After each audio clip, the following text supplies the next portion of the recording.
जय हिंद। आप सभी का स्वागत है आपके अपने यूट्यूब चैनल ज्ञान ग्लोबल स्टडी में। आज हम लोग साइंस के मोस्ट इंपॉर्टेंट क्वेश्चन के बारे में डिस्कशन करेंगे। ये प्रत्येक क्वेश्चन किसी न किसी एग्जाम में आया हुआ क्वेश्चन है और ये फर्स्ट क्वेश्चन दिया है, ये बहुत इंपॉर्टेंट क्वेश्चन है। ठीक, ये दिया है कि दो स्थिर आवेशों के बीच लगने वाला बल जिसे फोर्स कहते हैं और मात्राओं के गुणनफल के अनुक्रमानुपाती तथा उनके बीच की दूरी के वर्ग के बीच क्रमानुपाती होता है। ठीक, ये कौन सा नियम है? एम्पियर्स लॉ है या फैराडे लॉ है, ओम्स लॉ है या कूलम्स लॉ है? तो ऑप्शन आपका फोर्थ कूलम्स लॉ है। ठीक, इसको हम बताते हैं। अभी देखिए यहाँ पर दिया दो स्थिर आवेश। ठीक, यहां से यहाँ स्थिर आवेश है, एक आवेश मान लेते हैं Q1 और दूसरा Q2 है। ठीक, इनके बीच की दूरी जो है वो R है। समझ में आएगा, यहाँ से R है। यही ने कहा कि उनके बीच में जो फोर्स लग रहा है, ठीक, ये भी है और ये भी, दोनों स्थिर है। अब एक दूसरे पर के बीच में कोई ना कोई फोर्स लगेगा। जब स्थिर है तो भी फोर्स लगेगा। समझ में आए? अब देखिए अगर मोशन में रहता तो भी फोर्स लगता है, तो यहाँ पर एक फोर्स लगेगा F। समझ में आए नहीं? अब यहाँ पर क्या क्या है कि F is directly proportional to Q1 और Q2 होता है। ठीक, इन दोनों स्थिर आवेश के एक डायरेक्टली प्रोपोर्शनल होता है। उसी प्रकार से जो फोर्स होता है इस बीच की दूरी के वर्ग के बीच को अनुपाती होता है। यहां पर दिया है तो 1/r² हो गया। समझ में? ये इक्वेशन 1 हो गया, ये इक्वेशन 2 हो गया। समझ में? ठीक, अब देखिए F is directly proportional to Q1 Q2/r² हो जाता है। ठीक, अब देखिए F इजकल टू, जब हम प्रोपोर्शन हटाएंगे तो वहां पर कोई ना कोई हम एक कांस्टेंट वैल्यू रखेंगे। मान लीजिए हम K वैल्यू रख दिए। ठीक, Q1 Q2/r², ये आपका हो गया। अब देखिए अगर आप इफ यदि K इक्वल टू 1 रख देते हैं तो यहां पर लिख सकते हैं F equal to Q1 Q2/r²। ठीक, ये भी अगर दे दे तो आप कंफ्यूजन नहीं होइएगा। ठीक, यदि K इक्वल टू 1, अब देखिए जो K की वैल्यू होता है 1/4 पाई एप्सिलॉन नॉट। ठीक, रख सकते हैं किसके स्थान पर? इस के स्थान पर रख सकते हैं, कोई दिक्कत नहीं। तो हम यहां पर लिख सकते हैं F equal to 1/4 pi epsilon not.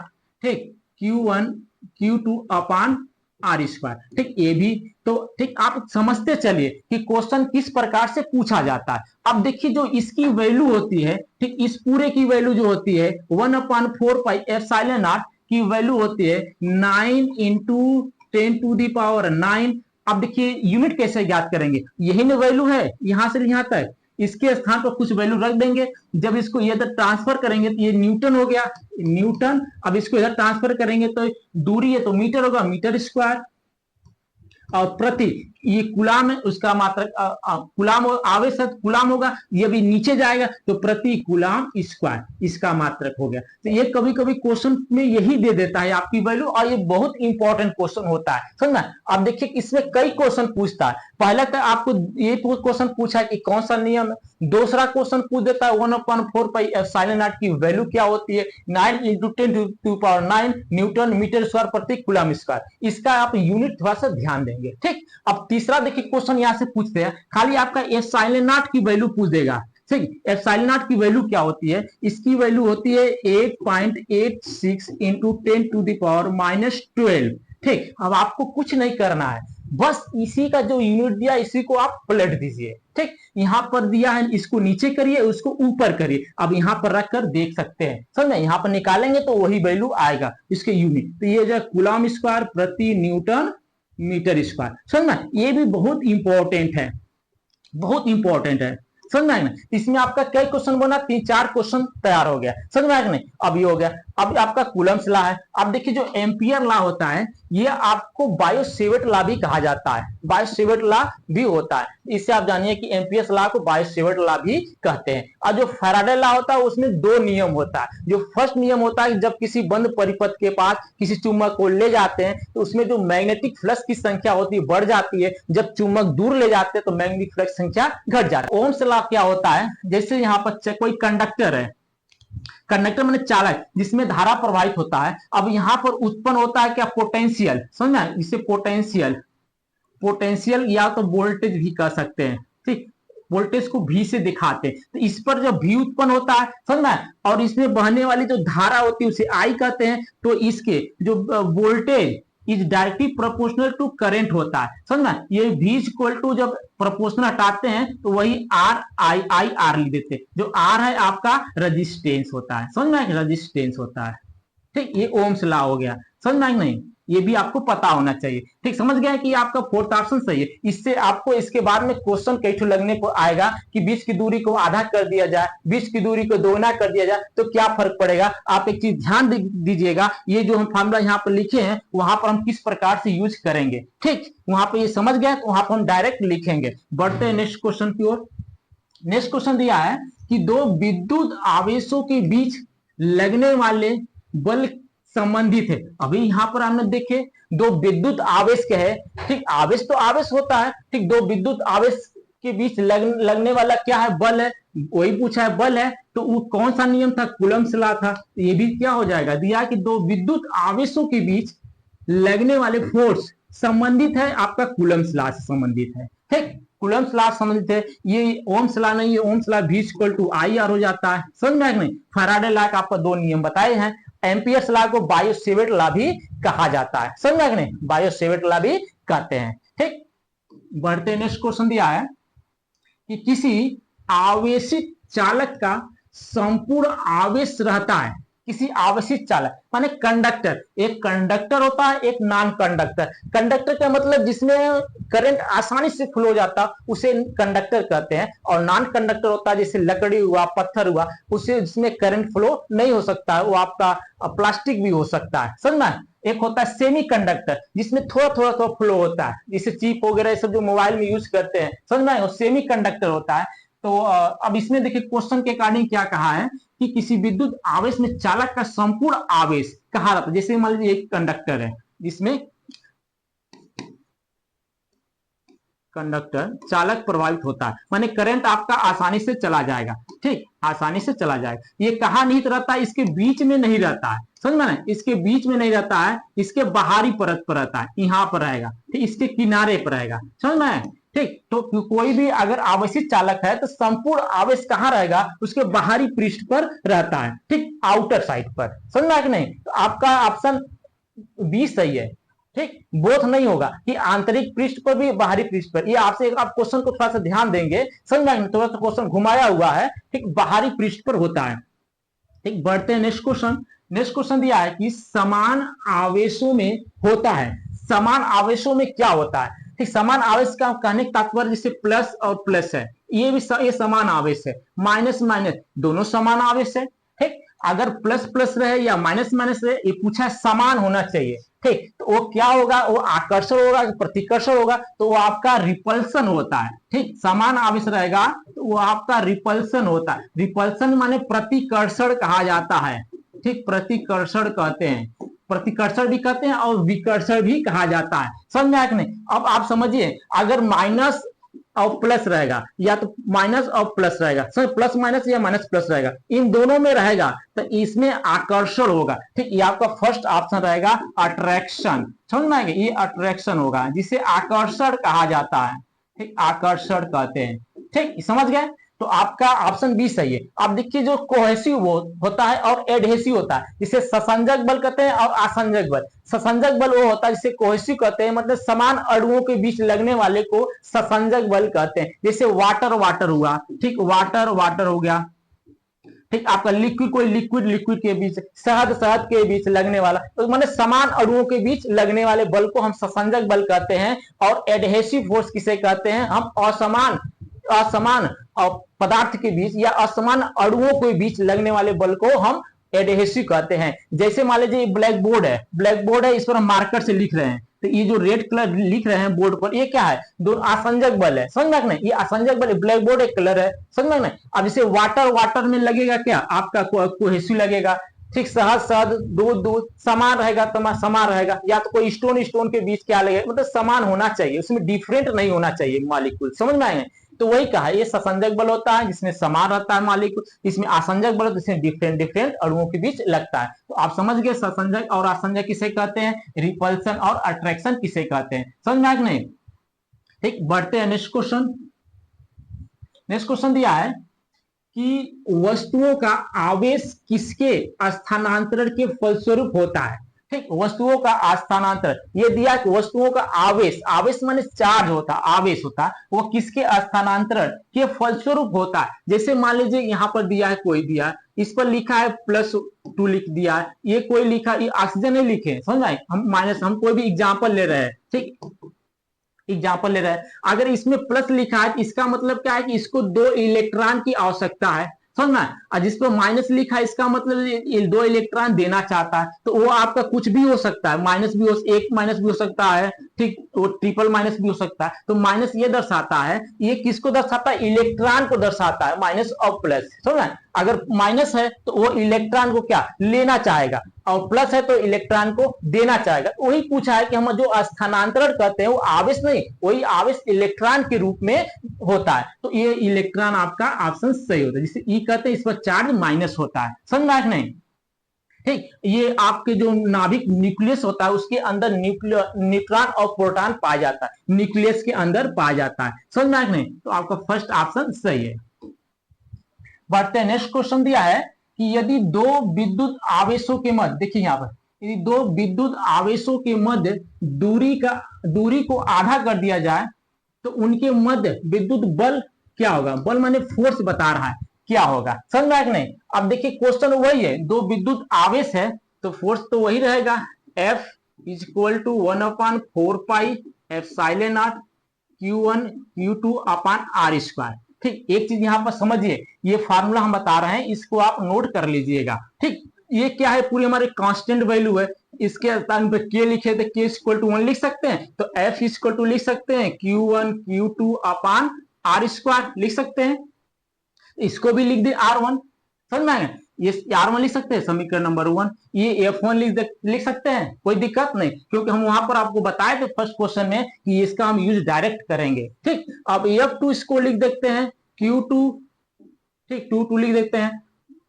Q1 Q2, अब यहां पर लिख सकते हैं, दोनों आवेश है तो हम आवेश लिख सकते हैं, या Q1 Q2 लिख सकते हैं, Q1 Q2 अपान R² हो गया, समझ में आएगा, ये क्वेश्चन 2 हो गया। अब यहाँ Q1 = Q2 लिख सकते हैं, समझ में आएगा नहीं, Q1 = Q2 लिख सकते हैं, कोई दिक्कत नहीं, यहाँ Q1 के स्थान पर Q2 लिख दीजिए, या Q2 के स्थान पर Q1 लिख दीजिए। अब यहाँ पर देखिए Q1 Q2 लिए, तो आप इस पर भी आप Q1 Q2 ले ले, या तो Q3 Q4 कुछ भी आप ले सकते हैं, समझ, जो भी लेंगे इसकी इक्विवेलेंट आप कर देंगे, समझ में नहीं। तो यहाँ पर क्या लिखेंगे कि F1 अपान F2 = क्या हो जाएगा, जब इसको ऊपर ले जाएंगे तो ये आपका वैल्यू पूरा कट जाएगा, ये वैल्यू और ये वैल्यू, समझ में आएगा, कट जाएगा, तो ये वैल्यू क्या जाएगा, देखिए यहाँ पर लिख देते हैं Q1, सब Q1 लिख देते हैं, ठीक, या तो Q लिख देते हैं = Q,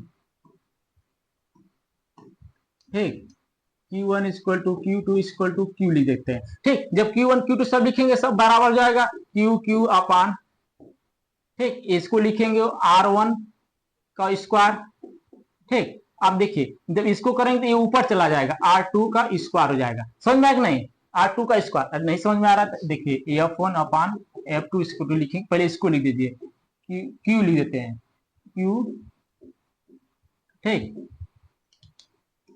Q अपान R1² होल अपान, ठीक, होल अपान Q अपान R2², ठीक। जब ये चला जाएगा ऊपर तो यहाँ पर हम लिख सकते हैं F1 अपान F2 = हो जाएगा, ये तो कैंसिल हो जाएगा, Q1 ये सब तो हो जाएगा R2 अपान R1 का होल स्क्वायर, ठीक, R1 का होल स्क्वायर। ये आपका फार्मूला पता होना चाहिए, ठीक। फुल करने का मतलब जितना हम लिखे हैं ये सब फालतू लिखे थे, केवल आपको नॉलेज के लिए लिखे थे, आपका फार्मूला क्या बन गया, ये बन गया, समझ में आया कि नहीं। अब देखिए यहाँ पर क्या कहा कि दो विद्युत आवेशों के मध्य दूरी को आधा कर दिया जाए, मतलब दूरी पहले क्या था, R1 क्या था, आधा R हो गया, ठीक। अब दूरी को आधा कीजिए, ये पहले था, अब बाद में क्या हुआ, दूरी को आधा कर दिया, समझ में आया कि नहीं, तो R1 = क्या हो जाए, R/2 हो गया, समझ में आया कि नहीं, R/2 लिख सकते हैं, ठीक, R2 के स्थान पर R2, ये पहले था ये बाद में था। अब देखिए फार्मूला हम यूज करेंगे, F1 अपान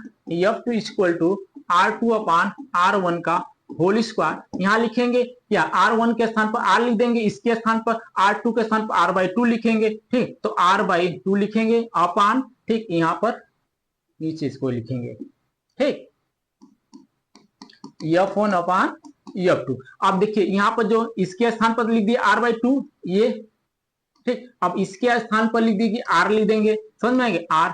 अब इसका भी होल स्क्वायर रहेगा, सबका होल स्क्वायर रहेगा, ठीक,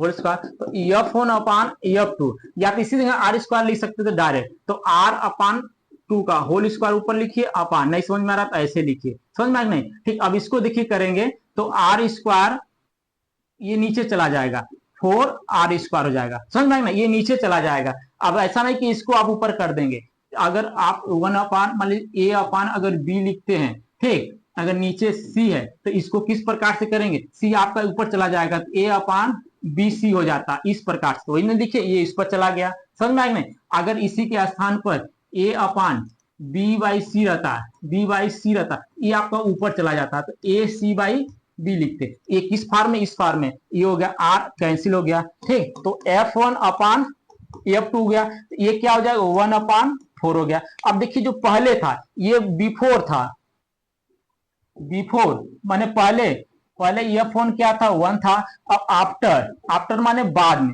ठीक, कितना हो गया F2 4 हो गया। इसका मतलब कितना बढ़ा, पहले 1 था बाद में 4 हो गया, इसका मतलब 4 गुना बढ़ गया, ये 4 गुना बढ़ गया, ठीक, इंक्रीज हो गया, समझे, डिक्रीज नहीं इंक्रीज हो गया, 4 गुना बढ़ गया, ठीक। अगर समझ आएगा नहीं, ऑप्शन में दे सकता है 4 गुना घट जाएगा, 4 गुना घटेगा नहीं, 4 गुना बढ़ जाएगा, ठीक, ये समझ गए। अब देखिए एक क्वेश्चन इसी पर हम आपको बता देते हैं। अगर कहा कि ये बीच की दूरी, मान लीजिए ये बीच की दूरी आपका 2 गुना, ये R है तो दिया कि 2 गुना कर दिया जाए, बीच की दूरी 2 गुना कर दिया जाए, तब क्या होगा। तो हमारा फार्मूला देखिए F1 upon F2 equal to R2 upon R1 का होल स्क्वायर हो जाएगा, ठीक। या तो आप इससे R2 का होल स्क्वायर अपान R1 का स्क्वायर भी लिख सकते हैं, जिस प्रकार से आप चाहें उस प्रकार से लिख सकते हैं, ठीक, इसमें कोई कंफ्यूजन नहीं है, समझ में आया, ठीक। ये पूछा है कि दूरी जो R1 है वो R है, बाद में क्या हो गया R2 इक्वल टू 2R हो गया, समझ में, यही ने पूछा है, कहा है। तो F1 इस क्वेश्चन पूछेगा अगर दुगुना कर दिया तब क्या होगा, तो F2 हो गया इक्वल टू, ठीक, R2 के स्थान पर क्या लिखेंगे 2R लिखेंगे, 2R का होल स्क्वायर अपान, ठीक, R1 के स्थान पर लिखेंगे R का स्क्वायर, ठीक। तो F1 upon F2 equal to 4R square upon R square, ठीक, ये कैंसिल हो गया R स्क्वायर, ठीक। अब बचा क्या F1 upon F2 equal to 4/1, ठीक। अब देखिए जो आफ्टर, ये सीधा सीधा ले लीजिए यहां से, जो आप बिफोर क्या दिया है, बिफोर F1 इक्वल टू कितना था 4 था, ठीक। आफ्टर F2 इक्वल टू कितना हो गया 1 हो गया, ठीक। देखिए पहले 4 था, पहले आपके पास 4 रुपए था, बाद में आपके पास 1 रुपए बचा, तो आपको घाटा ना हुआ, ठीक। तो ये आप क्या कहेंगे कि इसका 4 गुना कम हो गया, ठीक, वो 4 गुना बढ़ गया था, ये 4 गुना कम हो गया, बाद वाला कम, अरे बाद में जो लिए कम ना हो गया 4 गुना, जब इसके बराबर आता तो इसमें लिखेंगे 4 गुना, ठीक, 4 गुना कम हो गया, ठीक। अब लेकिन इस वाले में क्या लिखेंगे, ठीक, ये पहले 1 था बाद में 4 बढ़ गया, तो 4 गुना यहां पर 4 गुना बढ़ गया, ठीक, 4 गुना बढ़ गया, समझ में आया कि नहीं। तो अब थोड़ा सा इसको क्वेश्चन को ध्यान देंगे, बहुत इंपॉर्टेंट क्वेश्चन है, समझ में आया कि नहीं। अब देखिए या तो बोल देगा 20 की दूरी 1/4 गुना कर दिया जाए, कुछ भी दे आप इस प्रकार से सॉल्व कर देंगे, इससे ये बहुत इंपॉर्टेंट है, एक क्वेश्चन इससे पूछा जाता है प्रत्येक एग्जाम में, ठीक। देखिए यहां पर दिया है कि धातुएं विद्युत की सुचालक होती है, क्योंकि उनके सुचालक होती है, जिसे हम कंडक्टर कहते हैं, सुचालक माने कंडक्टर कहा जाता है, जिसमें आसानी से करंट फ्लो हो जाता है, उसे सुचालक कहते हैं। सुचालक में सुगमता से प्रभावित हो जाए करंट, उसे सुचालक कहते हैं। कुचालक कहता तो उस वो आपका नॉन कंडक्टर होता है, जिसमें करंट आसानी से फ्लो नहीं होता है, ठीक। इसमें क्या होता है मुक्त इलेक्ट्रॉन होते हैं, जो धातु में विद्युत की सुचालक होती है, क्योंकि मुक्त इलेक्ट्रॉन जिसे होता है, इसी जगह मुक्त इलेक्ट्रॉन होता है यहाँ पर, ठीक, यही आपका जाता है, ठीक, इसी को हम कहते हैं ये मुक्त इलेक्ट्रॉन के रूप में होता है, ठीक, सुचालक, क्योंकि इलेक्ट्रॉन ही प्रवाहित होता है, आवेश नहीं, इलेक्ट्रॉन ही आपका एक्सेप्ट करता है और दूसरे जगह जाता है, तो इसे कौन सा वो मुक्त इलेक्ट्रॉन होता है, समझ में आया नहीं। मुक्त इलेक्ट्रॉन में या तो हमारे पास कमी है तो हम लेंगे, हमारे पास अधिक है तो हम देंगे, मतलब इलेक्ट्रॉन का ही हम लेन देन कर सकते हैं। ठीक, बढ़ते हैं नेक्स्ट क्वेश्चन। नेक्स्ट क्वेश्चन है और आपका लास्ट क्वेश्चन भी है। इसमें दिया है कि कौन सर्वोत्तम विद्युत चालक है। चालक माने कंडक्टर, कंडक्टर बोला है। ठीक,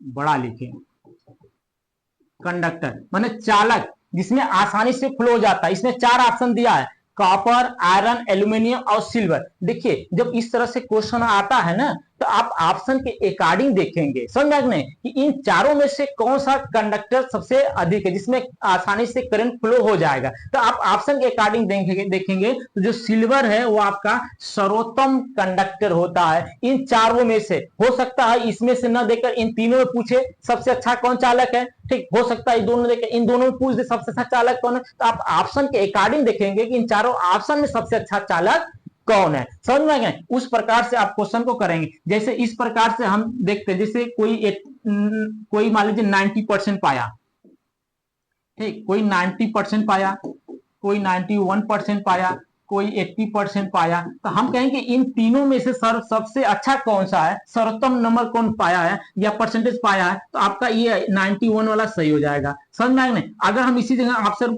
बोल दे 80%, 70%, 50%, ठीक, अब इसमें से सबसे अच्छा कौन सा है, तो आपका सबसे अच्छा सर्वोत्तम 80% है। आप ये नहीं कहेंगे कि 90 वाला है। वही चीज यहाँ पर सिल्वर क्या है, यहाँ पर ऑप्शन में चारों ऑप्शन में सबसे अधिक दिया है, समझ में नहीं। हो सकता है ये ऑप्शन है अब इन तीनों को पूछ दे तो इन तीनों में आप देखेंगे सबसे अच्छा चालक कौन सा है, कॉपर है कि एल्यूमिनियम है, समझ में नहीं। तो इस प्रकार से आप क्वेश्चन करेंगे। तो आई होप आपको अच्छे से समझ में आ गया होगा। ये सभी क्वेश्चन किसी न किसी एग्जाम में पूछा हुआ क्वेश्चन है। मिलते हैं नेक्स्ट वीडियो में। जय हिंद।